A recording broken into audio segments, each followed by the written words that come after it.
बड़ी चर्चा दुनिया भर दे विच चल रही है। चर्चा चल रही है कि जसूसी होगी, पेगासिस पेगासिस कोई कहते सॉफ्टवेयर नवा जिहड़ा आया है, इन्हें तरथली मचाई पई है दुनिया भर दे विच। पहला कहते जी फ्रांस के राष्ट्रपति, पता नहीं किन्ने क होर, हौले हौले अनिल अंबानी दे विहड़े तक पहुंच गई है कि इहदियां बरीकियां IT दे माहर कनेडियन सिख स्टडी ते टीचिंग सोसाइटी दे मुख सेवादार प्रधान नहीं बनता डॉक्टर जगजीत सिंह, उन्होंने बेनती की है ते वो अज प्रोग्राम दे विच बहुत बरीकी दे विच इस बाबत गलबात करेंगे। डॉक्टर साहब दिलां दी सांझ दियां गल्लां च स्वागत है जी। हाँ जी, भाई कुलदीप सिंह जी ते सारे श्रोतियां नूं वाहिगुरू जी का खालसा वाहिगुरू जी की फतेह। वाहिगुरू जी की फतेह। डॉक्टर साहब तुसीं तां कंप्यूटर दीयां बरीकियां ते इह तकनीकियां सारियां बहुत ध्यान नाल जाणदे हो, समझदे हो। ये पेगासिस ने कोविड तो वध हंगामा दुनिया भर दे विच खड़ा कर दिता है। की बीमारी है, की बला है, की नौ है, इहदा पेगासिस तो भाव की है? पेगासिस तो भाव एक्चुअल तो हैगा एक ग्रीक मिथोलॉजिकल हॉर्स हैगा। ओके, ਉਹਦਾ ਨਾਮ ਹੈ पेगासिस। ओके, पर चलो एक कंपनी ने सॉफ्टवेयर रखिया, ਉਹਦਾ नाम रखिया पेगासिस। एक कंपनी जड़ी है इजराइली कंपनी है, एक्स इजराइल दे आर्मी ऑफिसर्स ने बनाई है, उन्होंने कंपनी है, उन्होंने ये सॉफ्टवेयर डेवलप किया। वो कंपनी का काम है सॉफ्टवेयर डेवलप करना। ये जड़ा सॉफ्टवेयर है, मैं एक दस दूँ कि ये हैकिंग सॉफ्टवेयर है। वाह, ये सारे श्रोतियां पता होवे कि हैकिंग ते टैपिंग विच की फर्क है। जिद्दां असीं दो बंदे गल कर रहे हैं, साडी कोई गल सुन रहा है, इनू असीं टैपिंग कहने आ। फोन टैपिंग दुनिया भर विच अलाउड है क्योंकि गवर्नमेंटां करदियां। ओके, ते हैक करन दा मतलब हुंदा है कि तुहाडा सब कुछ ही प्राइवेसी लै जानी।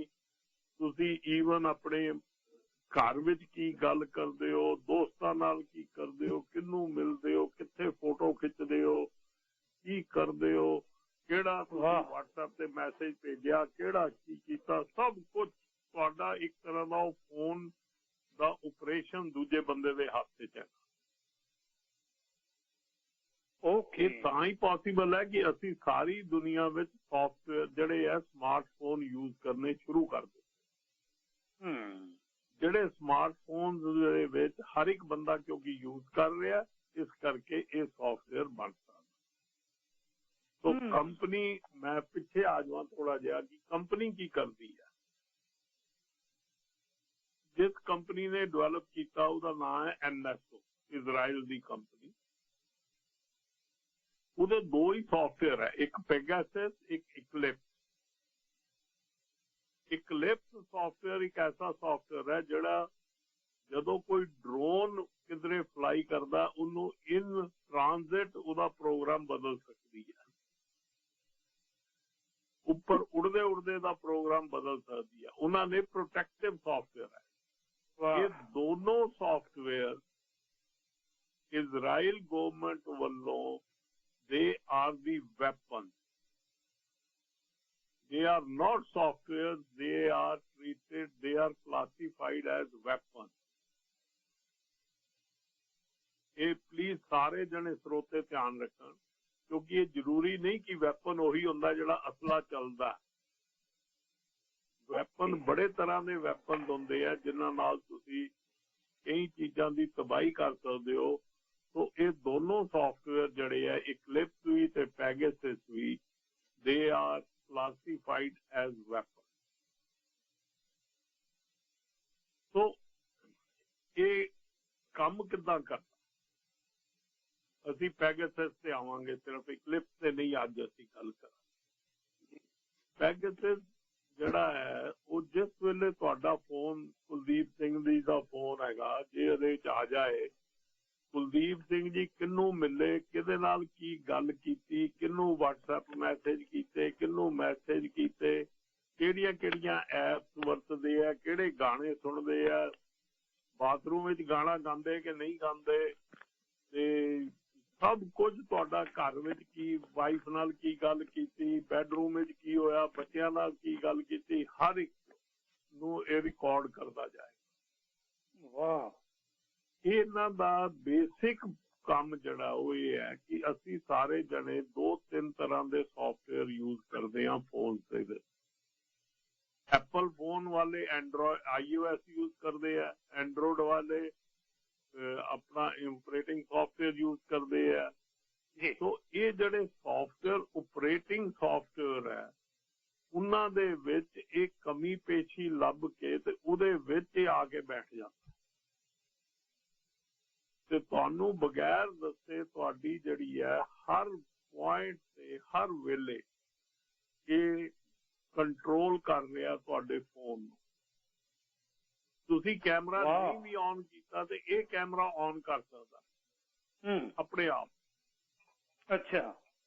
ਕੋਈ ਤੁਹਾਡੇ ਕੋਲ ਪੁੱਛੇਗਾ ਨਹੀਂ ਤੁਸੀਂ ਕਿੰਨੀਆਂ ਸੈਲਫੀਆਂ ਲਿੱਤੀਆਂ, ਇਹ ਸਾਰੀਆਂ ਸੈਲਫੀਜ਼ ਰਿਕਾਰਡ ਕਰ ਰਿਹਾ। ਤੁਸੀਂ ਕਿੰਨੀਆਂ ਕਿਸ ਥਾਂ ਤੇ ਕਿਸ ਬੰਦੇ ਨੇ ਫੇਸਬੁੱਕ ਤੇ ਗਏ ਹੋ, ਕਿਸ ਨਾਲ ਡਾਇਲੌਗ ਕੀਤਾ, ਕਿਹਨੂੰ ਲਾਈਕ ਕੀਤਾ, ਕਿਹਨੂੰ ਅਨਲਾਈਕ ਕੀਤਾ, ਕਿਹਦੇ ਨਾਲ ਇਨ ਟੱਚ ਚ, ਉਹ ਸਾਰਾ ਕੁਝ ਕਰੇਗਾ। ਇੱਥੋਂ ਤੱਕ ਕਿ ਜੇ ਇਹਦੇ ਕੋਲ ਕੋਈ ਫੋਨ ਆਏਗਾ ਵੀ, ਕਿਹੜੇ ਕਿਹੜੇ ਫੋਨ ਕੋਲ ਆਉਂਦੇ ਆ ਉਹਨਾਂ ਫੋਨ ਨੂੰ ਵੀ ਨੰਬਰ ਫੜ ਲੈਂਦਾ ਹੈ। ਤੁਹਾਡੇ ਕਹਿਣ ਤੋਂ ਭਾਵ ਕਿ ਹਰੇਕ ਚੀਜ਼ ਨੂੰ ਤੁਹਾਡੇ ਜੋ ਐਕਟੀਵਿਟੀ ਤੁਹਾਡੇ ਫੋਨ ਦੇ ਉੱਤੇ ਹੋ ਰਹੀ ਹੈ ਉਹਨੂੰ ਉਹਨੇ ਟਰੈਕ ਕਰਨਾ ਹੈ। ਉਹਨੂੰ ਟਰੈਕ ਇਕੱਲਾ ਨਹੀਂ ਕਰਨਾ, ਉਹਨੂੰ ਰਿਕਾਰਡ ਵੀ ਕਰਨਾ ਹੈ। ਅੱਛਾ। ਟਰੈਕ ਕਰਨਾ ਇੱਕ ਹੁੰਦਾ ਕਿ ਸਿਰਫ ਦੱਸ ਕੇ ਤੇ ਭੁੱਲ ਜਾਣਾ, ਤੇ ਜੇ ਰਿਕਾਰਡ ਕਰਨਾ ਹੋਵੇ ਫਿਰ ਹੋ ਸਕਦਾ ਤੁਸੀਂ ਭੁੱਲ ਗਏ ਹੋ ਕਿ ਅੱਜ ਤੋਂ 15 ਦਿਨ ਪਹਿਲੇ ਕਿਹੜੇ ਰੈਸਟੋਰੈਂਟ ਵਿੱਚ ਖਾਣਾ ਖਾਧਾ ਸੀ, ਪਰ ਉਹਨੇ ਤੁਹਾਡਾ ਰਿਕਾਰਡ ਕੀਤਾ ਹੋਇਆ, ਉਹਦੇ ਕੋਲ ਰਿਕਾਰਡ ਹੈ। ਇਹ ਜਿਹੜਾ ਸੌਫਟਵੇਅਰ ਡਿਵੈਲਪ ਕੀਤਾ ਗਿਆ ਸੀ ਇਹਦਾ ਪਰਪਸ ਬੜਾ ਵਧੀਆ ਸੀ। ਜਿਹੜੀ ਈਵਨ NSO ਦੀ ਵੈਬਸਾਈਟ ਤੇ ਵੀ ਜਾ ਕੇ ਦੇਖੋ ਤੇ ਉਹਨਾਂ ਨੇ ਬੜਾ ਇਹਦਾ ਪਰਪਸ ਦੁਨੀਆ ਲਈ ਬੜਾ ਅੱਛਾ ਕੱਢਿਆ ਹੋਇਆ। ਉਹ ਹੈਗਾ cyber intelligence for global security. ਇਹ ਫੋਨ ਕੀਤਾ ਗਿਆ ਸੀ ਫॉर ਵੈਪਨ ਹੈ ਆਰਮੀ ਲਈ ਤੇ ਜਿਹੜੀਆਂ ਏਜੰਸੀਜ਼ ਹੈਗੀਆਂ ਸਿਕਿਉਰਿਟੀ ਏਜੰਸੀਜ਼ ਉਹਨਾਂ ਲਈ ਹੈ। ਤੇ ਇਹਦੇ ਲਈ ਉਹਨਾਂ ਬੜੀ ਕਲੀਅਰ ਮੈਂਸ਼ਨ ਕੀਤਾ ਹੋਇਆ ਕੰਪਨੀ ਨੇ, it is for cyber intelligence for global security and stability. ਉਹਨਾਂ ਦਾ ਮੈਸੇਜ ਬੜਾ ਕਲੀਅਰ ਹੈ ਇਜ਼ਰਾਈਲ। ਸੋ ਉਹ ਕਹਿੰਦੇ ਆ ਕਿ ਅਸੀਂ ਇਹੋ ਜਿਹੀ ਟੈਕਨੋਲੋਜੀ ਕ੍ਰੀਏਟ ਕੀਤੀ ਹੈ ਜਿਹੜੀ ਗਵਰਨਮੈਂਟ ਨੂੰ ਜਾਂ ਗਵਰਨਮੈਂਟ ਏਜੰਸੀਜ਼ ਨੂੰ ਟੈਰਰਿਜ਼ਮ ਨੂੰ ਇਨਵੈਸਟੀਗੇਟ ਕਰ ਸਕੇ ਤੇ ਲਾਈਵ ਜਿਹੜੀਆਂ ਟੈਰਰਿਸਟ ਐਕਟੀਵਿਟੀਜ਼ ਨੂੰ ਰੋਕ ਕੇ ਤੇ ਲਾਈਵ ਬਚ ਸਕਣ। ਇਹ ਪਰਪਸ ਹੈ ਸੌਫਟਵੇਅਰ ਦਾ, ਕੰਪਨੀ ਵੱਲੋਂ ਇਹ ਬੜਾ ਕਲੀਅਰ ਪਰਪਸ। ਮਤਲਬ ਕਿ ਇਹ ਕੁਝ ਹੀ ਸੈਲ ਕਰਦੇ ਆ, ਇਹੀ ਕੁਝ ਹੀ ਕਰਦੇ ਆ। ਹਾਂ, ਉਹ ਇਹ ਕਹਿੰਦੇ ਆ ਕਿ ਅਸੀਂ ਇਸ ਸੌਫਟਵੇਅਰ ਨੂੰ ਇਸ ਕਰਕੇ ਬਣਾਇਆ। ਇਹ ਕਿਹਦੇ ਕੋਲ ਸੈਲ ਕਰਦੇ ਆ, ਕਿਹਨੂੰ ਦਿੰਦੇ ਆ? ਹਾਂ, ਹੁਣ ਕਿਉਂਕਿ ਪਹਿਲੇ ਗੱਲ ਆ ਚੁੱਕੀ ਹੈ, it is that helps government agencies, ਉਹਨਾਂ ਨੇ ਲਿਖਿਆ ਨਾ। ਉਹ ਸਵਾਏ ਗਵਰਨਮੈਂਟ ਤੇ ਗਵਰਨਮੈਂਟ ਏਜੰਸੀਜ਼ ਤੋਂ ਇਲਾਵਾ ਕਿਸੇ ਨੂੰ ਸੈਲ ਨਹੀਂ ਕਰਦੇ। ਸੋਵਰਨ ਗਵਰਨਮੈਂਟ ਜਾਂ ਉਹਨਾਂ ਦੀਆਂ ਜਿਹੜੀਆਂ ਸਿਕਿਉਰਿਟੀ ਏਜੰਸੀਜ਼ ਹੈ, ਜਿੱਦਾਂ ਕਈ ਗਵਰਨਮੈਂਟ ਦੀ ਆਰਮੀ ਹੈ ਜਾਂ ਪੁਲਿਸ ਹੈ ਜਾਂ ਕਾਊਂਟਰ ਇੰਟੈਲੀਜੈਂਸ ਹੈ, ਸਿਰਫ ਉਹਨਾਂ ਨੂੰ ਹੀ ਸੈਲ ਕੀਤਾ ਜਾਏਗਾ। ਕੋਈ ਪ੍ਰਾਈਵੇਟ ਬੰਦਾ ਇਹਨੂੰ ਖਰੀਦ ਨਹੀਂ ਸਕਦਾ। Please enter the number you wish to call. Doctor Jagjit Singh ਹੁਣੀ ਜਿਹੜੀ ਗੱਲਬਾਤ ਕਰ ਰਹੇ ਨੇ ਕਿ ਇਹ ਜਿਹੜੀ ਸੌਫਟਵੇਅਰ ਹੈ ਕਿਵੇਂ ਕੰਮ ਕਰਦਾ ਹੈ, ਇਜ਼ਰਾਈਲ ਦੀ ਕੰਪਨੀ ਵੱਲੋਂ ਪੈਗਾਸਸ ਕਿਵੇਂ ਕਿਵੇਂ ਵਰਤਿਆ ਜਾਂਦਾ ਹੈ, ਕਾਹਦੇ ਲਈ ਵਰਤਿਆ ਜਾਂਦਾ ਹੈ, ਇਹਦੀ ਹੁਣ ਦੁਰਵਰਤੋਂ ਕਿਵੇਂ ਹੋਣੀ ਸ਼ੁਰੂ ਹੋ ਗਈ ਹੈ। ਕਿਉਂਕਿ ਜਦੋਂ ਹੁਣ ਭੇਦ ਖੁੱਲਣੇ ਸ਼ੁਰੂ ਹੋਏ ਨੇ, ਮੁਸ਼ਕਲ ਤਾਂ ਉਦੋਂ ਪੈਦਾ ਹੋਈ ਹੈ। ਪਹਿਲਾਂ ਤਾਂ ਆਮ ਲੋਕਾਂ ਨੂੰ ਪਤਾ ਹੀ ਨਹੀਂ ਸੀ ਲੱਗ ਰਿਹਾ ਵੀ ਹੋ ਕੀ ਰਿਹਾ। ਜਦੋਂ ਰਾਸ਼ਟਰਪਤੀਆਂ ਤੱਕ, ਅਨਿਲ ਅੰਬਾਨੀਆਂ ਤੇ ਅੰਡਾਨੀਆਂ ਤੱਕ ਦੀ ਗੱਲ ਪਹੁੰਚ ਗਈ ਹੈ, ਫਿਰ ਲੋਕਾਂ ਨੂੰ ਮੁਸ਼ਕਲ ਹੋਈ ਆ ਵੀ ਆਹ ਕੀ ਹੋ ਗਿਆ, ਇਹ ਤਾਂ ਕੁਛ ਨਵਾਂ ਹੀ ਵਿੱਚੋਂ ਨਿਕਲਿਆ ਆ। ਸੋ ਇਸ ਕਰਕੇ ਇਹਦੇ ਉੱਤੇ ਅੱਜ ਗੱਲ ਕਰਨੀ ਬਹੁਤ ਜ਼ਰੂਰੀ ਬਣਦੀ ਸੀ, ਕਿਉਂਕਿ ਦੁਨੀਆ ਭਰ ਦੇ ਵਿੱਚ ਇਹਦੀ ਹਾਹਾਕਾਰ ਮਚੀ ਹੋਈ ਹੈ। ਕਈ ਦਿਨਾਂ ਤੋਂ ਲਗਾਤਾਰ ਇਹਦੀ ਚਰਚਾ ਚੱਲ ਰਹੀ ਹੈ ਕਿ ਇਹ ਪੈਗਾਸਸ ਹੈ ਕਿ ਕਿਵੇਂ ਵਰਕਆਊਟ ਕਰ ਰਿਹਾ ਹੈ, ਕਿਵੇਂ ਕਿਵੇਂ ਇਸ ਦੀ ਜਿਹੜੀ ਐਕਟੀਵਿਟੀਜ਼ ਨੇ ਉਹਨੂੰ ਮੋਨੀਟਰ ਕੀਤਾ ਜਾ ਰਿਹਾ ਹੈ। ਇਹਨੇ ਇੱਕ ਵਾਰੀ ਇਹਦੇ ਉੱਤੇ ਆਪਾਂ ਇਹ ਵੀ ਗੱਲਬਾਤ ਕਰਾਂਗੇ ਕਿ ਕਿਵੇਂ ਇਹ ਵਰਕਆਊਟ ਕਰਦੀ ਹੈ ਤੇ ਇਹਦੇ ਨਾਲ ਨਾਲ ਕਿੰਨਾ ਕੁ ਪੈਸਾ ਇੱਥੇ ਖਰਚ ਹੋ ਰਿਹਾ ਸਪਾਈਂਗ ਕਰਨ ਦੇ ਉੱਤੇ। ਡਾਕਟਰ ਸਾਹਿਬ ਜਿਵੇਂ ਗੱਲਬਾਤ ਕਰ ਰਹੇ ਸੀ, ਥੋੜਾ ਜਿਹਾ ਇਹਨੂੰ ਹੋਰ ਐਕਸਪਲੇਨ ਕਰੋ ਕਿ ਤੁਸੀਂ ਜ਼ਿਕਰ ਕੀਤਾ ਸੀ ਜਿਵੇਂ ਕਿ ਇਹ ਕਿਹਨੂੰ ਕਿਹਨੂੰ ਇਹ ਸੌਫਟਵੇਅਰ ਵੇਚ ਰਹੇ ਨੇ ਤੇ ਇਹ ਵੇਚਦੇ ਕਿਉਂ ਨੇ, ਕਾਰਨ ਕੀ ਹੈ, ਇਹ ਵੀ ਤੁਸੀਂ ਦੱਸ ਦਿੱਤਾ ਹੈ ਕਿ ਇਹ ਕਿਵੇਂ ਵਰਕਆਊਟ ਕਰ ਰਹੀ ਹੈ। ਥੋੜਾ ਜਿਹਾ ਤੇ ਖਰਚੇ ਬਾਰੇ ਜਦੋਂ ਮੈਂ ਪ੍ਰੋਜੈਕਟ ਤੇ ਪੜ੍ਹੇ ਮੈਂ ਤਾਂ ਹੈਰਾਨ ਰਹਿ ਗਿਆ ਵੀ ਇੰਨਾ ਪੈਸਾ ਇੱਥੇ ਖਰਚ ਹੋ ਰਿਹਾ। ਹਾਂਜੀ, ਕਿਉਂਕਿ ਇਹਦਾ ਐਗਜ਼ੈਕਟ ਜਿਹੜਾ ਉਹਨਾਂ ਦੀ ਕੋਟੇਸ਼ਨ ਹੈ ਉਹ ਕਿਸੇ ਨੂੰ ਬਾਹਰ ਨਾਰਮਲੀ ਨਹੀਂ ਦਿੰਦੇ, ਕਿਉਂਕਿ ਉਹ ਸਿਰਫ ਤੇ ਸਿਰਫ ਗਵਰਨਮੈਂਟ ਏਜੰਸੀਜ਼ ਨੂੰ ਦਿੰਦੇ ਆ। ਓਕੇ, ਹੁਣ ਇੱਕ ਰਿਪੋਰਟ ਹੈ ਸਾਡੇ ਕੋਲ 2016 ਦੀ, ਥੋੜਾ ਜਿਹਾ ਇਹਦੇ ਤੇ ਆਈਏ ਕਿ ਇਹ ਹੁਣ ਕਿਉਂ ਪਤਾ ਲੱਗਿਆ। ਹਾਂ ਬਿਲਕੁਲ, ਇਸ ਤੇ ਬਰੀਫ ਜਿਹਾ ਮੈਂ ਟੱਚ ਕਰਕੇ ਫਿਰ ਅਸੀਂ ਅੱਗੇ ਅਸੀਂ ਕਾਸਟ ਤੇ ਆ ਜਾਵਾਂਗੇ ਜੀ। ਇਹ ਕਿੱਦਾਂ ਮਤਲਬ ਮਾਰਕੀਟ ਵਿੱਚ ਕਿਉਂ ਐਸਾ ਰੌਲਾ ਪਿਆ ਹੈ, ਕਿਉਂਕਿ ਕੰਪਨੀ ਤਾਂ ਪੁਰਾਣੀ ਹੈ ਔਰ ਵੇਚ ਰਹੀ ਹੈ। ਕੰਪਨੀ ਦੀ ਵੈਬਸਾਈਟ ਕਹਿੰਦੀ ਹੈ ਕਿ ਅਸੀਂ 60 ਹੁਣ ਤੱਕ ਵੇਚ ਚੁੱਕੇ ਹਾਂ, 60 ਲਾਇਸੈਂਸ ਦਿੱਤੇ ਆ, 40 ਕੰਟਰੀਜ਼ ਨੂੰ ਦਿੱਤੇ ਆ। ਓਕੇ, ਸੋ 60 ਏਜੰਸੀਜ਼ ਨੂੰ ਮਿਲ ਚੁੱਕੇ ਆ ਲਾਇਸੈਂਸ ਔਰ 40 ਕੰਟਰੀਜ਼ ਇੰਡੀਪੈਂਡੈਂਟ ਕੰਟਰੀਜ਼ ਨੂੰ ਦਿੱਤੇ ਆ। ਕਿਹੜੀ ਕੰਟਰੀਜ਼ ਨੂੰ ਦਿੱਤੇ ਆ ਇਹਦੇ ਬਾਰੇ ਉਹ ਸਾਇਲੈਂਟ ਹੈ, ਕਿਉਂਕਿ ਉਹ ਨਹੀਂ ਦੱਸਣਗੇ। ਉਹ ਕਹਿੰਦੇ ਪ੍ਰੀਵੀਅਸੀ ਹੈ, ਸਾਡੀ ਐਗਰੀਮੈਂਟ ਹੈ, ਅਸੀਂ ਨਹੀਂ ਦੱਸਾਂਗੇ। ਕਿਉਂਕਿ ਤੁਹਾਨੂੰ ਪਹਿਲੇ ਦੱਸਿਆ ਕਿ ਇਟਸ ਏ ਵੈਪਨ, ਤੁਸੀਂ ਇਹਨੂੰ ਸੌਫਟਵੇਅਰ ਅਸੀਂ ਕਹਿ ਕੇ ਚੱਲਦੇ ਹਾਂ, ਪਰ ਇਜ਼ਰਾਈਲ ਖੁਦ ਇਹਨੂੰ ਕਲਾਸੀਫਾਈ ਵੈਪਨ ਕਰ ਰਿਹਾ। ਇਸ ਕਰਕੇ ਜਿਹਦੇ ਕੋਲ ਵੈਪਨ ਜਾਏਗਾ ਉਹ ਕਿਉਂ ਦੱਸੇਗਾ, ਤੇ ਜਿੰਨੇ ਵੈਪਨ ਵੇਚਿਆ ਜਿਹਨੂੰ ਉਹ ਕਿਉਂ ਦੱਸੇਗਾ। ਹੁਣ ਇਹਦੇ ਵਿੱਚ ਦੋ ਬੜੀਆਂ ਨਾਨ ਪ੍ਰੋਫਿਟ ਆਰਗੇਨਾਈਜੇਸ਼ਨਸ ਇਨਵੋਲਵ ਹੋਈਆਂ। ਇੱਕ ਹੈਗੀ ਆ ਫੋਰਬਿਡਨ ਸਟੋਰੀਜ਼ ਫਰਾਂਸ ਔਰ ਦੂਸਰੀ ਬੜੀ ਐਮਨੈਸਟੀ ਇੰਟਰਨੈਸ਼ਨਲ। ਇਹਨਾਂ ਨੇ ਕਿਹਾ ਕਿ ਸਾਡੇ ਕੋਲੋਂ 50,000 ਕਰੀਬ ਨੰਬਰ ਐਸੇ ਮਿਲੇ ਆ ਜਿਹੜੇ potential targets of Pegasus software ਹੈਗੇ ਜੀ। So they started an inquiry into the case ਕਿ ਇਹਨੇ ਕੀ 50,000 ਟੈਰਰਿਸਟ ਹੈਗੇ ਦੁਨੀਆ ਵਿੱਚ, ਕਿਉਂਕਿ ਪੈਗਾਸਸ ਸੌਫਟਵੇਅਰ ਤਾਂ ਟੈਰਰਿਸਟ ਦੇ ਲਈ ਯੂਜ਼ ਕੀਤਾ ਜਾਏਗਾ। ਇਹਦੀ ਇਨਕੁਆਇਰੀ ਸ਼ੁਰੂ ਹੋਈ ਤੇ ਇਹਦੇ ਵਿੱਚ ਇੱਕ ਕੰਸੋਰਟੀਅਮ ਆਫ ਮੀਡੀਆ ਪਲੇਸਿਸ, ਜਿਹਦੇ ਵਿੱਚ 17 international media companies including Washington post and all over the world ਇਕੱਠੀਆਂ ਹੋਈਆਂ, ਜਿਨ੍ਹਾਂ ਨੇ ਕੰਬਾਈਨਡ ਪ੍ਰੋਜੈਕਟ ਰਨ ਕੀਤਾ ਕਿ ਇਹ 50,000 ਨੰਬਰ ਕਿਹਦੇ ਹੈਗੇ ਤੇ ਲੱਭਣ ਦੀ ਕੋਸ਼ਿਸ਼ ਤਾਂ ਕਰੀਏ ਕਿ ਇਹ ਕਿਸ ਬੰਦਿਆਂ ਨੂੰ ਟਾਰਗੇਟ ਕਰ ਰਹੇ ਆ। ਗਵਰਨਮੈਂਟ ਜੀ, ਕਿਹੜੀ ਗਵਰਨਮੈਂਟ ਕਿਹਨੂੰ ਟਾਰਗੇਟ ਕਰ ਰਹੀ ਹੈ ਇਹਦਾ ਕੋਈ ਪਤਾ ਨਹੀਂ ਹੈ। ਇਹ ਸਾਰੀ ਸਪਾਈਂਗ ਇੱਕ ਦੂਜੇ ਦੀ ਵੀ ਹੋ ਰਹੀ ਹੈ, ਗਵਰਨਮੈਂਟ ਟੂ ਗਵਰਨਮੈਂਟ ਵੀ ਹੋ ਰਹੀ ਹੈ, ਗਵਰਨਮੈਂਟ ਦੇ ਵਿਦਨ ਵੀ ਹੋ ਰਹੀ ਹੈ। सब कुछ हो रहा पॉसिबल हैगा ਤੇ ਇਹਦਾ ਚੈੱਕ ਸਿਰਫ ਇਹੀ ਹੋ ਸਕਦਾ ਜਦੋਂ ਇਹਦੀ ਫੋਨ ਦੀ ਫੋਰਸੈਨਿਕ ਟੈਸਟਿੰਗ ਹੋਵੇਗੀ ਤਾਂ ਹੀ ਚੈੱਕ ਹੋ ਸਕਦਾ ਕਿ ਤੁਹਾਡੇ ਫੋਨ ਤੇ ਇਹੋ ਜਿਹਾ ਕੋਈ ਚੀਜ਼ ਆਈ ਕਿ ਨਹੀਂ ਆਈ। ਓਕੇ।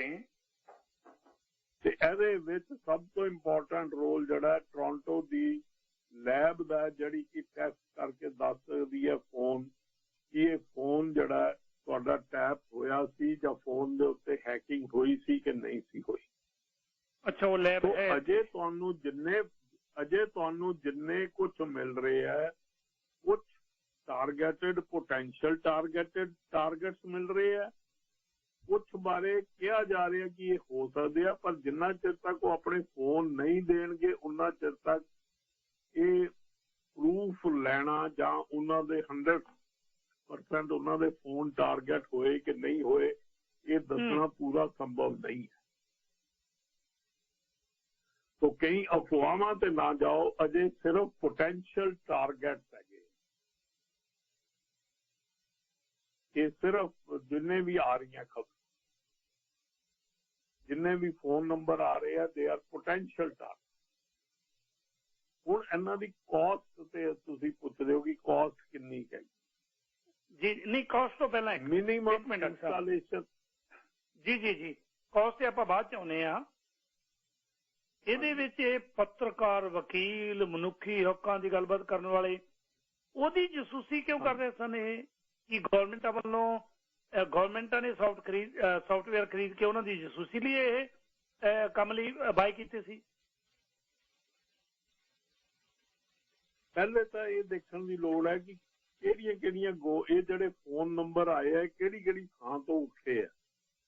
ਹਾਂ, ਜ਼ਿਆਦਾਤਰ ਇਹ ਫੋਨ ਨੰਬਰ ਉਹਨਾਂ ਥਾਵਾਂ ਤੋਂ ਉੱਠੇ ਆ, ਮੈਂ ਇਹਦੇ ਥੋੜਾ ਜਿਹਾ ਐਡ ਕਰ ਦਿਆਂ, ਜਿੱਥੇ ਥੋੜੀ ਜਿਹੀ ਜਿਹੜੀ ਡੈਮੋਕ੍ਰੇਸੀ ਹੈ ਖੁਦ ਹਿੱਲੀ ਹੋਈ ਹੈ। ਉਹ ਕੰਟਰੀ ਜਿੱਥੇ ਆਟੋਕ੍ਰੈਟਿਕ टाइप ऑफ डिस्पेंसेशन रूलिंग्स आ चुकी हैं, ये उन्हां कंट्रीज ने ज्यादा बाय कीते। ओके, हुण उत्थों तुहानू अंदाजा तुहाडा जिहड़ा क्वेश्चन है वो बड़ा क्लीयरली आंसर हो जाता है कि जे ऑटोक्रेटिक कंट्रीज हायर करनगे फिर मनुखी अधिकारां ते, जर्नलिस्ट ते, ऑपोजिशन लीडर ते, सारियां ते वो नजर रखणगे। ओके, ये पैटर्न पहले उत्थों शुरू करना तुसीं कि ऑटोक्रेटिक कंट्रीज ने ये बाय कीते, ये कैनेडा ने बाय नहीं कीता। तो इदां दी ਜਿਹੜੇ ਕੰਟਰੀਜ਼ ਨੇ ਬਾਏ ਕੀਤਾ ਉਹਨਾਂ ਦੇ ਕਰੈਕਟਰਿਸਟਿਕਸ ਜਿਹੜੇ ਨਿਕਲ ਕੇ ਆਉਂਦੇ ਪਏ ਆ ਉਹ ਜ਼ਿਆਦਾਤਰ ਇਹ ਨਿਕਲ ਕੇ ਆ ਰਹੇ ਕਿ ਦੇ ਆਰ ਆਟੋਕ੍ਰੈਟਿਕ। ਓਕੇ, तो की इंडिया ऑटोक्रेटिक वाल जा रहा है, ये एक डेफिनेशन होर क्वेश्चन उठेगा। ओके डॉक्टर साहब, करो ਇਹਦੇ ਵਾਸਤੇ ਇੱਕ ਆਪਾਂ ਬ੍ਰੇਕ ਲੈ ਲਈਏ ਤੇ ਗੱਲਬਾਤ ਨੂੰ ਥੋੜਾ ਜਿਹਾ ਹੋਰ ਅੱਗੇ ਨਖੇੜ ਕੇ ਕਰਦੇ ਹਾਂ ਜੀ। ਹੋਲਡ ਕਰਿਓ। ਠੀਕ ਹੈ ਜੀ। ਡਾਕਟਰ ਸਾਹਿਬ, ਗੱਲਬਾਤ ਆਪਾਂ ਕਰ ਰਹੇ ਸੀ, ਮਾਫੀ ਚਾਹੁੰਦਾ ਕਈ ਵਾਰੀ ਔਰ ਜੀ ਮੈਨੂੰ ਲੱਗਦਾ ਕਿਤੇ ਮੇਰੇ ਵਾਲੇ ਫੋਨ ਦੇ ਵਿੱਚ ਪੈਗਾਸਸ ਤਾਂ ਨਹੀਂ ਵੜ ਗਿਆ। ਕਈ ਵਾਰੀ ਇਹ ਵੀ ਡਰ ਰਹਿੰਦਾ ਜਿਹੜੀ ਇਜ਼ਰਾਈਲੀ ਤਕਨੀਕ ਦੇ ਨਾਲ WhatsApp ਦੇ ਵਿੱਚ ਸੰਨ ਲਾ ਕੇ ਜਿਹੜਾ ਵਕੀਲਾਂ, ਮਨੁੱਖੀ ਹੱਕਾਂ ਦੀ ਤੇ ਹੋਰ ਮਾਮਲੇ ਬੜੇ ਖੁਲਾਸੇ ਹੋਏ ਨੇ। ਇਹਦੇ ਮਾਮਲੇ 'ਚ ਪਤਾ ਲੱਗਾ ਹੈ ਕਿ ਅਮਰੀਕਾ ਦੇ ਵਿੱਚ WhatsApp ਦੇ ਇਹਦੇ ਤੇ ਮੁਕੱਦਮਾ ਵੀ ਹੋਇਆ। ਇਹਦੇ ਬਾਰੇ ਹੈ ਕੋਈ ਜਾਣਕਾਰੀ? ਹਾਂਜੀ, ਇਹ ਪਹਿਲੇ ਹੋਇਆ ਸੀ ਮੁਕੱਦਮਾ। WhatsApp ਨੇ ਪੈਗਸਿਸ ਤੇ ਆਲਰੇਡੀ ਮੁਕੱਦਮਾ ਕੀਤਾ ਸੀ ਮੇਰੇ ਖਿਆਲ 2017 ਵਿੱਚ ਜਾਂ 16 ਵਿੱਚ। ਹਾਂਜੀ ਹਾਂਜੀ, ਕਿ ਸਾਡੇ ਸੌਫਟਵੇਅਰ ਨੂੰ ਇੰਟਰਸੈਪਟ ਕਰ ਰਹੇ ਆ।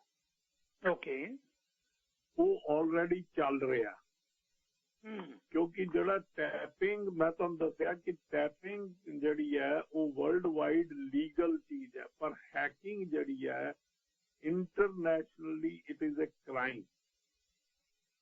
Okay, internationally सारी world wide hacking जड़ा it is a crime. 9/11 तो बाद जदों terrorist law ਐਗਜ਼ਿਸਟੈਂਸ ਵਿੱਚ ਆਇਆ ਹੈ, ਉਦੋਂ ਪਹਿਲੀ ਵਾਰੀ ਇਹ UN ਦੇ ਵਿੱਚ ਐਗਰੀਮੈਂਟ ਹੋਇਆ ਹਿਊਮਨ ਰਾਈਟਸ ਵਿੱਚ ਕਿ ਜਿਹੜੇ ਟੈਰਰਿਸਟ ਹੈ ਉਹਨਾਂ ਦੇ ਫੋਨ ਹੈਕਿੰਗ ਅਲਾਉ ਕੀਤੀ ਜਾਵੇ। ਕਾਮਨ ਬੰਦੇ ਜਾਂ ਕਿਸੇ ਦੀ ਵੀ ਫੋਨ ਹੈਕਿੰਗ ਜਿਹੜੀ ਹੈ ਉਹ ਇਲੀਗਲ ਹੈਗੀ, ਪਰ ਟੈਪਿੰਗ ਲੀਗਲ ਹੈ। ਟੈਪਿੰਗ ਗਵਰਨਮੈਂਟ ਕਰ ਸਕਦੀ ਹੈ, ਕਿਸੇ ਦੀ ਵੀ ਕਰ ਸਕਦੀ। ਸੋ ਮੈਂ ਪਹਿਲੇ ਜਿੱਥੋਂ ਗੱਲ ਸ਼ੁਰੂ ਕੀਤੀ ਸੀ ਕਿ ਟੈਪਿੰਗ ਔਰ ਹੈਕਿੰਗ ਵਿੱਚ ਲੋਕਾਂ ਨੂੰ ਫਰਕ ਪਤਾ ਹੋਣਾ ਚਾਹੀਦਾ ਹਰ ਇੱਕ ਬੰਦੇ। ਕੀ ਗਵਰਨਮੈਂਟਾਂ ਕੋਲ ਰਾਈਟ ਹੈਗਾ ਕਿ ਹੈਕ ਕਰ ਲੈਣ ਕਿਸੇ ਦੇ ਡਾਟਾ ਨੂੰ? ਨਹੀਂ, ਸਿਰਫ ਤੇ ਸਿਰਫ ਉਹਨੂੰ ਪ੍ਰੂਵ ਕਰਨਾ ਪਏਗਾ ਕਿ ਇਹ ਟੈਰਰਿਸਟ ਹੈ ਔਰ ਟੈਰਰਿਸਟ ਐਕਟੀਵਿਟੀ ਵਿੱਚ ਇਨਵੋਲਵਡ ਹੈ ਤਾਂ। ਅਨਿਲ ਅੰਬਾਨੀ ਕਿਹੜਾ ਟੈਰਰਿਸਟ ਐਕਟੀਵਿਟੀ ਦੇ ਵਿੱਚ ਇਨਵੋਲਵ ਹੈ? ਫਰਾਂਸ ਦਾ ਰਾਸ਼ਟਰਪਤੀ ਕਿਹੜਾ ਟੈਰਰਿਸਟ? ਦੇਖੋ ਉਹ ਹੁਣ ਅਸੀਂ ਕੁਐਸਚਨ ਤੁਸੀਂ ਰੇਜ਼ ਕਰ ਰਹੇ ਹੋ ਕਿ ਇਹਦਾ ਯੂਜ਼ ਕਿੱਥੇ ਕੀਤਾ ਜਾ ਰਿਹਾ। ਹਾਂਜੀ ਬਿਲਕੁਲ। ਹੁਣ ਇਹ ਤਾਂ ਮੈਂ ਜਿਹੜੀ ਪਹਿਲੀ ਪੁਆਇੰਟ ਗੱਲ ਕੀਤੀ ਤੇ ਜਿਹੜੀ ਤੁਸੀਂ ਕੋਰਟ ਦਾ ਕੇਸ ਕੀਤਾ ਉਹ ਹੈਗਾ ਲੀਗਲ ਪੁਆਇੰਟ ਆਫ ਵਿਊ। ਜੋ legal point of view as it stand ਬਾय the UN and the human right ਉਹ ਇਹ ਹੈ ਕਿ tapping is the government can allow anybody's phone to be tapped but not to be hacked. Tapping ਵਿੱਚ India ਦੇ rules ਜਿਹੜੇ ਆ, ਹੁਣ ਅਸੀਂ ਇੰਡੀਆ ਤੇ ਆ ਜਾਂਦੇ। ਇੰਡੀਆ ਵਿੱਚ ਕਲੀਅਰ ਰੂਲਸ ਹੈ ਕਿ ਹੋਮ ਮਿਨਿਸਟਰੀ ਕਿਸੇ ਦਾ ਵੀ ਫੋਨ ਟੈਪ ਕਰ ਸਕਦੀ ਹੈ with the authority of the chief secretary or the home secretary। ਉਹਨਾਂ ਦੇ ਇਹ ਕਰ ਸਕਦੀ ਹੈ ਔਰ ਮੇਰੇ ਖਿਆਲ ਉਹ 15 ਦਿਨ ਲਈ ਹੈ ਜਾਂ 1 ਮਹੀਨੇ ਲਈ ਹੈ, ਐਕਸਟੈਂਡੇਬਲ ਨਹੀਂ 2 ਮਹੀਨੇ ਲਈ ਹੈ, ਐਕਸਟੈਂਡੇਬਲ ਟੂ ਅਨਦਰ 2 ਟਰਮ। ਉਹ 6 ਮਹੀਨੇ ਤੱਕ ਕਿਸੇ ਦਾ ਫੋਨ ਵੀ ਟੈਪ ਕੀਤਾ ਜਾ ਸਕਦਾ ਔਰ ਫੋਨ ਟੈਪ ਹੁੰਦੇ ਰਹੇ ਹੈ ਸਿੰਸ ਇੰਡੀਪੈਂਡੈਂਸ। ਇਹ ਫੋਨ ਟੈਪਿੰਗ ਸਾਰੀ ਉਮਰ ਚੱਲਦੀ ਰਹੀ ਹੈ, ਇਹਦੇ 'ਚ ਕੋਈ ਦੋ ਰਾਏ ਨਹੀਂ ਹੈ। ਇਹ ਨਹੀਂ ਕਿ ਮੋਦੀ ਸਰਕਾਰ ਕਰ ਰਹੀ ਜਾਂ ਕੋਈ ਕਰ ਰਿਹਾ, ਹਮੇਸ਼ਾ ਸਰਕਾਰਾਂ ਕਰਦੀਆਂ ਰਹਿਣਗੀਆਂ। ਟੈਪਿੰਗ ਹੁੰਦੀਆਂ ਰਹੀ ਜੀ, ਕਿਉਂਕਿ ਇਹ ਮਤਲਬ these are the common principles of working of the government। ਸੋ ਉਹਦੇ ਲਈ ਪੈਗਾਸਸ ਨਹੀਂ ਚਾਹੀਦਾ, ਪੈਗਾਸਸ ਜਿਹੜਾ ਉਹ ਹੈਕ ਕਰ ਲੈ। ਹੁਣ ਜਿੱਥੇ ਇਹ ਯੂਟੀਲਾਈਜ਼ ਕੀਤਾ ਜਾਂਦਾ ਹੈ ਉਹ ਇੱਕ ਚੀਜ਼ ਜੋ 2-3 ਚੀਜ਼ਾਂ ਇਹਨੂੰ ਕੈਟੇਗਰਾਈਜ਼ ਕਰੀਏ ਕਿ ਕਿਹੜੇ ਕਿਹੜੇ ਬੰਦਿਆਂ ਦਾ ਸੌਫਟਵੇਅਰ, ਕਿਹੜੇ ਕਿਹੜੇ ਬੰਦਿਆਂ ਦੇ ਫੋਨ ਹੈਕ ਹੁੰਦੇ ਇੰਡੀਆ ਦੇ ਵਿੱਚ, ਜੋ ਪ੍ਰੋਸਪੈਕਟ ਹੈਕਿੰਗ ਹੋਈ ਉਹ ਕਿਹੜੇ ਕਿਹੜੇ ਕੈਟੇਗਰੀਜ਼ ਵਿੱਚ ਬਿਲੋਂਗ ਕਰਦੇ। ਇੱਕ ਤਾਂ ਕੈਟੇਗਰੀ ਬਿਲੋਂਗ ਕਰਦੀ ਹੈ ਜਿਹੜੇ ਆਪੋਜੀਸ਼ਨ ਲੀਡਰਸ ਹੈ ਜੀ, ਪਹਿਲੀ ਕੈਟੇਗਰੀ ਉਹ ਆ। ਦੂਜੀ ਕੈਟੇਗਰੀ ਉਹ ਹੈਗੀ ਹੈ ਜਿਹੜੀ journalist which are working and which are questioning the government। ਜਿਹੜੇ ਉਹ ਜਰਨਲਿਸਟ ਜਿਨ੍ਹਾਂ ਦੀਆਂ ਰਾਈਟਿੰਗ ਜਾਂ ਜਿਨ੍ਹਾਂ ਦੀਆਂ ਜਿਹੜੀਆਂ ਲਿਖਤਾਂ ਹੈ ਜਾਂ ਜਿਨ੍ਹਾਂ ਦੀਆਂ ਯੂਟਿਊਬਸ ਹੈ ਉਹ they are critically telling what is going on, whether it is a fact based or non fact ਮੈਂ ਉਸ ਵਿੱਚ ਨਹੀਂ ਜਾਂਦਾ। ਜਿੱਦਾਂ ਤੁਸੀਂ ਸਾਰਿਆਂ ਨੇ ਜੇ ਗੰਗਾ ਇੱਕ ਸਰਦੀਆਂ ਲਾਸ਼ਾਂ ਦੇਖੀਆਂ, ਜਿਹੜੇ ਰਿਪੋਰਟਰਸ ਨੇ ਉਹਨਾਂ ਨੂੰ ਰਿਪੋਰਟ ਕੀਤਾ ਉਹਨਾਂ ਦੇ ਫੋਨ ਟੈਪ ਕਰੋ। ਜੇ ਕਿਸੇ ਨੇ ਰਫੇਲ ਬਾਰੇ ਲਿਖਿਆ ਤੇ ਉਸਦਾ ਫੋਨ ਟੈਪ ਕਰੋ। ਉਹਦੇ ਵਿੱਚ ਇਹ ਪਤਾ ਲੱਗਦਾ ਕਿ ਉਹਨਾਂ ਦੇ ਸੋਰਸਿਸ ਕੀ ਹੈ, ਉਹਨਾਂ ਨੂੰ ਇਨਫੋਰਮੇਸ਼ਨ ਕਿੱਥੋਂ ਮਿਲ ਰਹੀ ਹੈ। ਆਫਟਰ ਆਲ ਜਿੰਨੀ ਤੁਸੀਂ ਮੀਡੀਆ ਵਾਲੇ ਹੈਗੇ ਹੋ, ਤੁਸੀਂ ਮੀਡੀਆ 'ਚ ਕੰਮ ਕਰਦੇ ਹੋ, ਮੀਡੀਆ ਦੀ ਇਨਫੋਰਮੇਸ਼ਨ ਸੋਰਸ ਤਾਂ ਕੋਈ ਹੁੰਦਾ ਨਾ। ਬਿਲਕੁਲ, ਉਹ ਜਿਹੜਾ ਸੋਰਸ ਹੈ government want to know what is that source of information. ਤਾਂ ਹੀ ਉਹ ਟੈਪ ਕਰ ਰਹੇ ਹੈ ਕਿ ਕਿਹੜੇ ਬੰਦੇ ਨੂੰ ਤੁਸੀਂ ਮਿਲਦੇ ਹੋ, ਕਿਹੜੇ ਬੰਦੇ ਨਾਲ ਕੀ ਗੱਲ ਕਰਦੇ ਹੋ, ਕੀ ਕਰਦੇ ਹੋ, ਤਾਂ ਕਿ ਉਹ ਸੋਰਸਿਸ ਹੀ ਖਤਮ ਕਰ ਦਿੱਤੇ ਜਾਣ। ਓਕੇ। ਤੀਸਰੀ ਕੈਟੇਗਰੀ ਉਹਨਾਂ ਬੰਦਿਆਂ ਦੀ ਹੈ ਜਿਹੜੇ ਗਵਰਨਮੈਂਟ ਵਿੱਚ ਰਹਿੰਦੇ ਹੋਏ ਗਵਰਨਮੈਂਟ ਦੇ ਅਗੇਂਸਟ ਜਾਂ ਗਵਰਨਮੈਂਟ ਉਹਨਾਂ ਕੋਲੋਂ ਕੰਮ ਕਰਵਾਉਣਾ ਚਾਹੁੰਦੀ ਹੈ। ਉੱਥੋਂ ਇਹ ਲੱਗਦਾ ਹੈ ਕਿ ਹੋ ਸਕਦਾ ਇਹ ਚੀਜ਼ਾਂ ਬਲੈਕ ਮੇਲਿੰਗ ਲਈ ਯੂਜ਼ ਕੀਤੀਆਂ ਜਾ ਰਹੀਆਂ। ਇਹ ਤੀਸਰੀ ਕੈਟੇਗਰੀ ਉਹਨਾਂ ਬੰਦਿਆਂ ਦੀ ਹੈ। ਚੌਥੀ ਕੈਟੇਗਰੀ ਉਹਨਾਂ ਦੀ ਹੈ ਕਿ ਜਿਹੜੇ ਇੰਡੀਆ ਤੋਂ ਬਾਹਰ ਹੈਗੇ ਹੈ ਔਰ ਉਹਨਾਂ ਦੇ ਵਿੱਚ ਪੋਲੀਟੀਕਲ ਸਾਕੀ ਉਹ ਤਾਂ ਨਹੀਂ ਕੋਈ ਇਹੋ ਜਿਹਾ ਕੰਮ ਕਰ ਰਹੇ ਜਿਹੜੇ ਕਿ ਇੰਡੀਆ ਦੇ ਅਗੇਂਸਟ ਆ ਰਹੀ ਹੈ ਗੱਲ। ਉਹ ਤਾਂ ਗੱਲ ਸਮਝ ਆਉਂਦੀ ਹੈ ਥੋੜੀ ਜਿਹੀ ਗੱਲ ਉਹ we can understand that. That is understandable because it involves the security of India.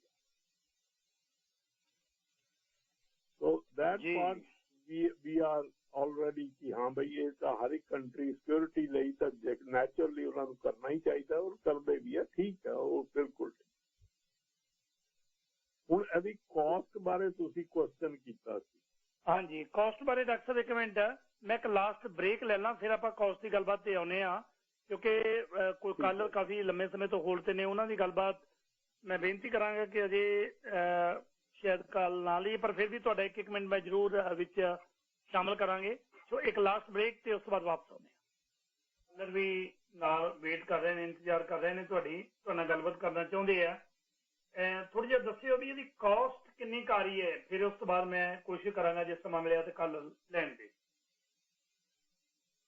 ਇਹ ਜਿਹੜੀ ਮੇਰੀ ਕਾਸਟ ਹੈ ਕੋਈ ਬਹੁਤ ਜ਼ਿਆਦਾ ਅਥੈਂਟੀਕੇਟਡ ਨਹੀਂ ਹੈ, ਪਰ ਜੋ ਵਿੱਚੋਂ ਨਿਕਲੀ ਹੈ ਉਹ 2016 ਵਿੱਚ ਜਿਹੜੀ ਉਹਨਾਂ ਦੀ ਲਾਈਟ ਇੰਸਟਾਲੇਸ਼ਨ ਫੀਸ ਸੀ, ਫਸਟ ਇੰਸਟਾਲੇਸ਼ਨ ਫੀ ਇਜ਼ $500,000 $500,000 ਉਹਨਾਂ ਦੀ ਮਿਨੀਮਮ ਇਹ ਸਿਰਫ ਇੰਸਟਾਲੇਸ਼ਨ ਫੀ ਹੈ। ਭਾਵੇਂ ਇੱਕ ਲਾਇਸੈਂਸ ਲਵੋ ਤੇ ਭਾਵੇਂ 10 ਲੋਕਾਂ ਦਾ ਲਵੋ ਤੇ ਜਿੰਨੇ ਦਾ ਮਰਜ਼ੀ ਲਓ, ਉਹ ਮਿਨੀਮਮ ਹੈ। ਉਸ ਤੋਂ ਬਾਅਦ ਇਹ ਮਿਨੀਮਮ ਅੱਗੇ ਫੀ ਹੈ ਪਰ ਪਰਸਨ 70 ਲੱਖ ਰੁਪਏ ਦੇ ਕਰੀਬ ਇਹ ਲੈਂਦੇ ਆ ਸਿਰਫ ਉਹਦੀ ਟੈਪ ਕਰਨ ਦੀ ਤੇ ਰਿਕਾਰਡਿੰਗ ਕਰਨ ਦੀ। Okay, so it is a heavy duty. ਰਫਲੀ ਜੇ 10 ਬੰਦਿਆਂ ਦਾ ਕਰਨਾ ਹੋਵੇ ਤਾਂ ਇੰਡੀਅਨ ਰੁਪੀਜ਼ ਦੇ ਵਿੱਚ ਮਿਲੀਅਨ ਜਾਂ US ਡਾਲਰ ਵਿੱਚ ਆਲਮੋਸਟ $1 ਮਿਲੀਅਨ ਖਰਚ ਹੋ ਜਾਂਦਾ। So it is a heavy thing. ਇਹ ਕੋਈ ਇੰਨਾ ਆਸਾਨ ਨਹੀਂ ਹੈ, ਈਜ਼ੀ ਨਹੀਂ ਹੈ ਕਿ ਹਰ ਬੰਦਾ ਉਹਨੂੰ ਖਰੀਦੇ। ਪਹਿਲੇ ਤਾਂ ਇੰਨਾ ਖਰੀਦ ਕੇ ਉਹਦੇ ਪਰਪਸ ਕੀ ਹੋਏਗਾ, ਉਹਦੇ ਤੋਂ ਐਡਵਾਂਟੇਜ ਕੀ ਲੈਣਾ। ਓਕੇ, ਦੇਖੋ ਹੁਣ ਅਸੀਂ ਸੌਫਟਵੇਅਰ ਅਸੀਂ ਕੋਈ ਵੀ ਆਮ ਅਸੀਂ ਘਰਾਂ ਵਿੱਚ ਵੀ ਕਰਦੇ ਹਾਂ, ਅਸੀਂ ਐਪ ਕੋਸ਼ਿਸ਼ ਕਰਦੇ ਹਾਂ ਉਹੀ ਐਪ ਖਰੀਦੀਏ ਜਿਹਦਾ ਸਾਨੂੰ ਯੂਜ਼ ਹੋਵੇ। ਅਸੀਂ ਮਾਈਕਰੋਸਾਫਟ ਦੀਆਂ ਯੂਜ਼ ਕਰਦੇ ਹਾਂ ਜਾਂ ਸਾਡੇ ਹੋਰ ਜਿਹੜੇ ਸੱਜਣ ਇੰਡਸਟਰੀ ਵਾਲੇ ਆ ਔਰੇਕਲ ਜਾਂ ਹੋਰ ਲਾਇਸੈਂਸਿਸ ਲੈਂਦੇ ਆ, ਪਰ they are not as costly as these things are. ਮੈਂ ਸ਼ੁਰੂ ਕੀਤਾ ਕਿ ਇਹ ਵੈਪਨ ਮੈਂ ਦੇਖ ਰਿਹਾ ਸੀ ਜਿਹੜੇ ਇਹਦੇ ਅੰਕੜੇ ਹੈ, ਤਕਰੀਬਨ 300 ਲੋਕਾਂ ਦੀ ਜਸੂਸੀ ਦਾ ਇਲਜ਼ਾਮ ਲੱਗਦਾ ਹੈ ਕਿ ਭਾਰਤ ਦੇ ਵਿੱਚ 300 ਲੋਕਾਂ ਦੀ ਜਸੂਸੀ ਹੈ। ਆਪਾਂ 2016 ਦੀ ਗੱਲਬਾਤ ਹੀ ਕਰੀਏ। 2016 ਦੇ ਹਿਸਾਬ ਨਾਲ ਦੇਖਿਆ ਜਾਵੇ 300 ਲੋਕਾਂ ਦੇ ਉੱਤੇ 2700 ਕਰੋੜ ਰੁਪਈਆ ਬਣਦਾ ਹੈ ਜਿਹੜਾ ਇਹਨਾਂ ਨੇ ਖਰਚ ਕੀਤਾ। ਹਾਂ, 270 ਕਰੋੜ। ਹਾਂ, 270 ਕਰੋੜ। ਅੱਛਾ, 270 ਕਰੋੜ ਨਹੀਂ, ਪਰ ਕਹਿ ਰਹੇ ਨੇ ਵੀ 10 ਲੋਕਾਂ ਦੀ, ਇੱਕ ਮਿੰਟ ਡਾਕਟਰ ਸਾਹਿਬ, ਇਹ ਕਹਿ ਰਹੇ ਨੇ ਵੀ 10 ਲੋਕਾਂ ਦੀ ਜਸੂਸੀ ਦਾ ਖਰਚ 9 ਕਰੋੜ ਰੁਪਈਆ ਆਉਂਦਾ ਹੈ 10 ਲੋਕਾਂ ਹਾਂ, ਨਹੀਂ ਪਰ ਉਹ ਇੰਸਟਾਲੇਸ਼ਨ ਫੀ ਪਹਿਲੇ ਕਾਮਨ ਹੈ ਨਾ ਸਾਰਿਆਂ ਦੀ ਜੀ। ਇੰਨਾ ਪੈਸਾ ਲਾ ਕੇ ਗੇਨ ਕੀ ਕਰਨਾ ਚਾਹੁੰਦੇ ਆ? ਇਹ ਤਾਂ ਲੱਗਦਾ ਨਹੀਂ ਵੀ ਦੁਨੀਆ ਦੇ ਵਿੱਚ। ਇੱਕ ਹੋਰ ਮੈਨੂੰ ਸਵਾਲ ਆਇਆ ਹੈ, ਕਹਿੰਦੇ ਵੀ ਜੇ ਇਹੋ ਜਿਹੀਆਂ ਇਹਨਾਂ ਕੋਲ ਸੌਫਟਵੇਅਰ ਹੈਗੇ ਆ, ਕੀ ਇਹੋ ਜਿਹੇ ਸੌਫਟਵੇਅਰਾਂ ਦੇ ਨਾਲ ਆ ਜਿਹੜਾ ਕੀ ਕਹਿੰਦੇ ਆ ਭਾਰਤ ਦੇ ਵਿੱਚ, ਹੁਣੇ ਮੈਨੂੰ ਸਵਾਲ ਆਇਆ ਸੀ ਉਚੇਚੇ ਤੌਰ ਦੇ ਉੱਤੇ ਕਿ ਇਹ EVM ਮਸ਼ੀਨਾਂ ਦੇ ਨੂੰ ਵੀ ਹੈਕ ਕਰ ਸਕਦਾ ਇਸ ਤਰ੍ਹਾਂ? Possible, yes. मैं कभी भी ਤੁਹਾਡੇ ਪ੍ਰੋਗਰਾਮਾਂ ਦੇ ਅੱਗੇ ਵੀ ਕਈ ਵਾਰੀ ਕਹਿ ਚੁੱਕਾ ਕਿ ਇਹ EVM machines are hackable. ਉਹ ਹੋਈਆਂ ਕਿ ਨਹੀਂ ਹੋਈਆਂ, that is a separate question. But yes, I still am a staunch supporter that EVM machines are hackable. Oh my, okay.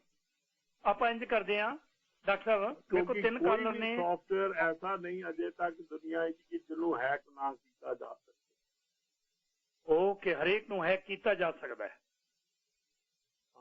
ਸਿਰਫ ਤੁਹਾਨੂੰ ਸੋਰਸ ਕੋਡ ਜਿਉਂ ਮਿਲਦਾ ਜਾਏਗਾ ਤੁਸੀਂ ਹੈਕ ਕਰਦੇ ਜਾਓ। ਇਹ ਹੋ ਸਕਦਾ ਕਿ ਅੱਜ ਦੀ ਡੇਟ ਵਿੱਚ ਕੋਈ ਨਵਾਂ ਸੌਫਟਵੇਅਰ ਆਉਂਦਾ, ਤੁਸੀਂ ਕਹਿੰਦੇ ਹੋ ਲੈ ਬਈ ਇਹ 2 ਮਹੀਨੇ 4 ਮਹੀਨੇ 6 ਮਹੀਨੇ ਜਾਂ 1 ਸਾਲ ਹੈਕ ਨਹੀਂ ਹੋਇਆ, ਸਾਲ ਬਾਅਦ ਉਹੀ ਸੌਫਟਵੇਅਰ ਹੈਕੇਬਲ ਹੋ ਜਾਂਦਾ। ਫਿਰ ਇਹ ਲੀਕ ਆਊਟ ਕਿਵੇਂ ਹੋਇਆ? ਇਹ ਸਾਰੀ ਗੱਲਬਾਤ ਲੀਕ ਆਊਟ ਕਿਵੇਂ ਹੋਈ ਐਨੀ ਸੀਕ੍ਰੇਟ?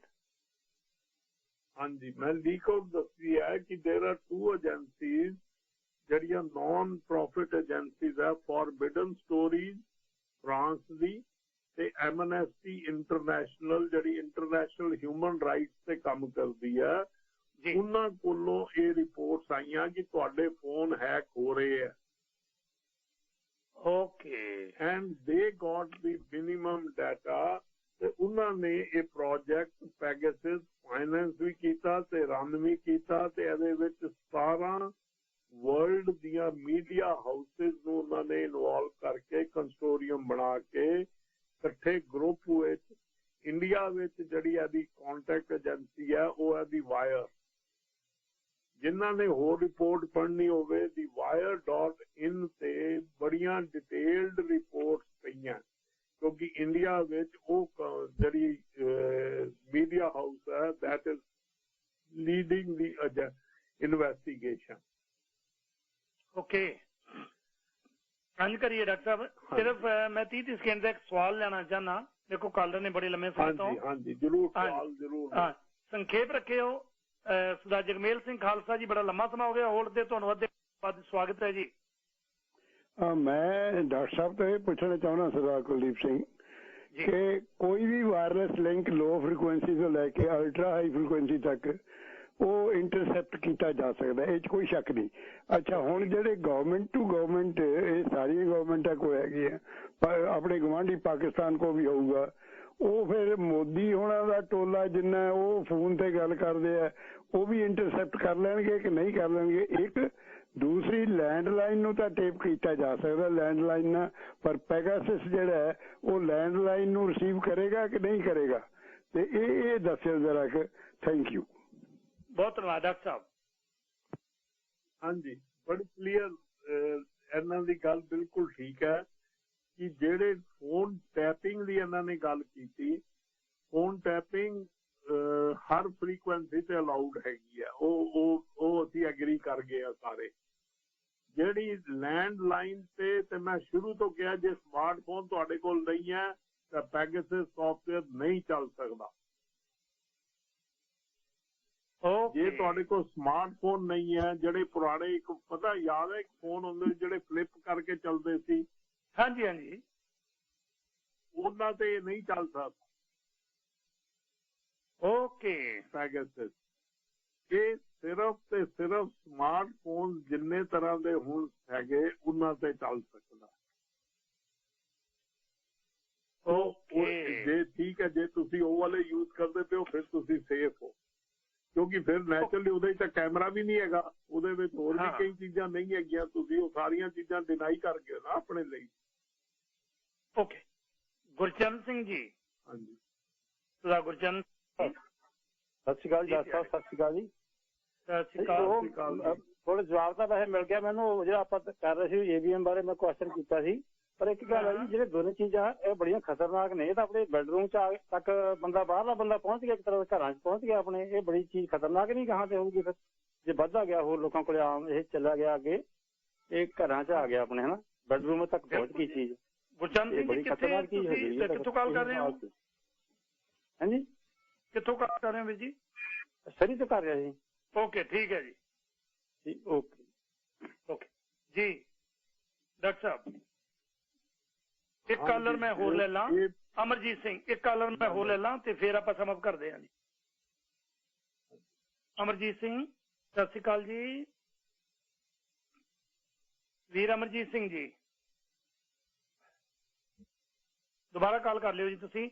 ਜੀ ਡਾਕਟਰ ਸਾਹਿਬ, ਇਹਦਾ ਮਤਲਬ ਇਹ ਹੋਇਆ ਕਿ ਜਿਹੜਾ ਦੁਨੀਆ ਦੇ ਵਿੱਚ ਤਰਥੱਲੀ ਮੱਚੀ ਪਈ ਹੈ, ਸਰਕਾਰਾਂ ਜਿਹੜੀਆਂ ਜਸੂਸੀ ਕਰਾਉਂਦੀਆਂ ਰਹੀਆਂ ਨੇ, ਕਿ ਸਰਕਾਰਾਂ ਦੇ ਉੱਤੇ ਕੇਸ ਚੱਲ ਸਕਦਾ ਇਸ ਤਰ੍ਹਾਂ? ਕਿਸੇ ਦੀ ਪ੍ਰਾਈਵੇਸੀ ਨੂੰ ਪਤਾ ਨਹੀਂ ਕਿ ਸਰ ਇਹ ਤਾਂ ਮੈਨੂੰ ਪਤਾ ਨਹੀਂ ਕਿ ਸਰਕਾਰਾਂ ਤੇ ਕੇਸ ਚੱਲ ਸਕਦਾ ਕਿ ਨਹੀਂ, ਕਿਉਂਕਿ ਹਰ ਕੰਟਰੀ ਦਾ ਆਪਣਾ ਇੱਕ ਕਨਸਟੀਟਿਊਸ਼ਨ ਹੈ ਤੇ ਉਹਦੇ ਵਿੱਚ ਉਹਨੇ ਕੀ ਰਾਈਟਸ ਅੱਗੋਂ ਆਪਣੇ ਸਿਟੀਜ਼ਨਸ ਨੂੰ ਦਿੱਤੇ ਆ, ਉਹਦੇ ਮੁਤਾਬਿਕ ਉੱਥੇ ਦੀ ਜਸਟਿਸ ਸਿਸਟਮ ਦੇਖ ਸਕਦਾ। ਕਿਉਂਕਿ ਫਰਾਂਸ ਦੇ ਰਾਸ਼ਟਰਪਤੀ ਨੇ ਇਹ ਗੱਲ ਕਹੀ ਹੈ ਕਿ ਬਕਾਇਦਾ ਸਾਡੇ ਨਾਲ ਹੋਇਆ ਹੈ। ਨਹੀਂ, ਦੇਖੋ ਫਰਾਂਸ ਦੇ ਰੂਲ ਹੋਰ ਹੈ, ਸਾਊਦੀ ਅਰੇਬੀਆ ਦੇ ਰੂਲ ਹੋਰ ਹੈ, ਤੇ ਸਾਊਦੀ ਅਰੇਬੀਆ ਵਾਲੇ ਸੋਚਣਗੇ ਅਸੀਂ ਨਹੀਂ ਕਰਵਾਉਣੀ ਇਹ ਚੀਜ਼, ਠੀਕ ਹੈ, ਫਰਾਂਸ ਵਿਲ ਸੇ ਕਿ ਅਸੀਂ ਕਰਵਾਉਣੀ ਹੈ। ਸੋ ਮੈਂ ਉਹੀ ਕਹਿਣਾ ਕਿ ਇਹ ਹਰ ਗਵਰਨਮੈਂਟ ਦੇ ਉੱਥੋਂ ਦੇ ਕਨਸਟੀਟਿਊਸ਼ਨ ਦੇ ਮੁਤਾਬਿਕ ਕੀ ਰਾਈਟਸ ਉਹਨੇ ਦਿੱਤੇ ਆ ਔਰ ਕੀ ਕੀਤਾ ਉਹਦੇ ਉੱਤੇ ਆ। ਪਰ ਇਹ ਬੜੀ ਖਤਰਨਾਕ ਚੀਜ਼ ਹੈ, ਕਿਉਂਕਿ ਤੁਹਾਡੀ ਉਹ ਲੋਕੇਸ਼ਨ ਕਰ ਰਿਹਾ ਹੈ। ਔਰ ਇਹ ਵੀ ਪਤਾ ਲੱਗਾ ਕਿ ਜਿਸਨਾਂ ਕੋਲ ਪੈਗਾਸਸ ਸੀ, ਕਈ ਜਰਨਲਿਸਟ ਦੇ ਕਤਲ ਦੇ ਵਿੱਚ ਵੀ ਇਸ ਸੌਫਟਵੇਅਰ ਦਾ ਰੋਲ ਸੀ, ਕਿਉਂਕਿ ਉਹ ਲੋਕੇਸ਼ਨ ਟਰੈਕ ਕਰ ਰਿਹਾ ਸੀ ਉਹਦੀ ਹਰ ਵੇਲੇ। ਓਕੇ। ਇੰਟਰਨੈਸ਼ਨਲੀ ਕਈ ਜਿਹੜੇ ਜਰਨਲਿਸਟ ਜਿਨ੍ਹਾਂ ਦੇ ਕਤਲ ਹੋਏ, which are not very favourable to their government, ਉਹਨਾਂ ਦੀ ਜਦੋਂ ਐਕਸੀਡੈਂਟ ਜਾਂ ਕੋਈ ਵੀ ਚੀਜ਼ ਉਹਨਾਂ ਨੂੰ ਕੀਤਾ ਗਿਆ, ਐਗਜ਼ੀਕਿਊਟ ਕੀਤਾ ਗਿਆ, ਤੇ ਉਸ ਵੇਲੇ ਉਹ ਦੇ ਵਰ ਟਰੈਕਿੰਗ ਦਾ ਜਰਨਲਿਸਟ ਬਾਈ ਪੈਗਾਸਸ ਸੌਫਟਵੇਅਰ। ਮੇਰਾ ਖਿਆਲ ਹੈ ਡਾਕਟਰ ਸਾਹਿਬ, ਜੇ ਮੈਂ ਭੁੱਲਦਾ ਨਾ ਹੋਵਾਂ, ਪੱਤਰਕਾਰ ਜਮਾਲ ਖਸ਼ੋਜੀ ਹੋਏ ਨੇ, ਜਿਹੜੇ ਕਿ ਸਾਊਦੀ ਅਰਬ ਦੇ ਸਫਾਰਤਖਾਨੇ ਦੇ ਵਿੱਚ ਉਹਦਾ ਕਤਲ ਕੀਤਾ ਗਿਆ ਸੀ। ਮੇਰਾ ਖਿਆਲ ਹੈ ਉਹਦਾ ਵੀ ਲਿੰਕ ਇਸੇ ਇਜ਼ਰਾਈਲੀ ਸੌਫਟਵੇਅਰ ਨਾਲ ਜੁੜਦਾ ਹੈ। ਹਾਂ, ਉਹਨਾਂ ਦਾ ਵੀ ਲਿੰਕ ਹੈਗਾ। ਸੋ ਇਹ ਜਿਹੜੇ ਅਸੀਂ ਆਲਰੇਡੀ ਇੱਕ ਵਾਰੀ ਪ੍ਰੋਗਰਾਮ ਕੀਤਾ ਸੀ ਸੋਸ਼ਲ ਮੀਡੀਆ ਦਾ ਫਾਇਦੇ ਤੇ ਨੁਕਸਾਨ ਜੀ।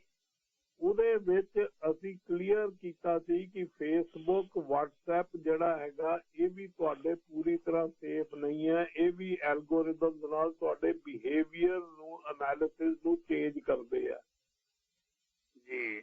ਸੋ ਇਹ ਉਸਦਾ ਅਗਲਾ ਰੂਪ ਹੈ ਐਲਗੋਰਿਦਮ ਦਾ।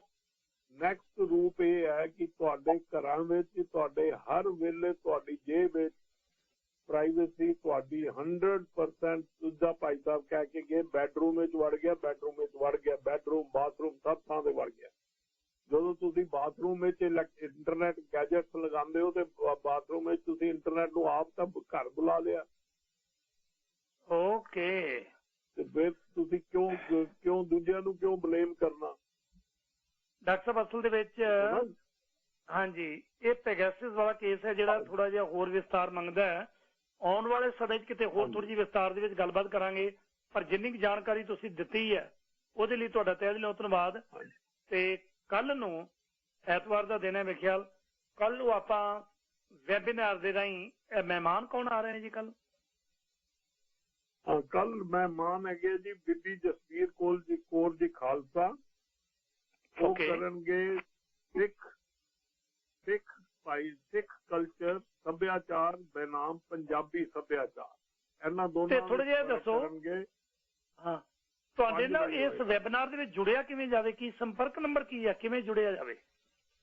ਹਾਂ, ਮੇਰਾ WhatsApp ਨੰਬਰ ਹੈ ਜੀ 8184723927 ਜੀ। ਫਿਰ ਤੋਂ ਬਹੁਤ ਧੰਨਵਾਦ ਜੀ। 84723927 WhatsApp ਨੰਬਰ ਹੈ। ਜਾਂ ਮੈਨੂੰ ਈਮੇਲ ਕਰ ਦਿਓ CSSTS Canadian Sikh Society and Teaching, Sikh Study and Teaching Society 25 CSSTS25@yahoo.com।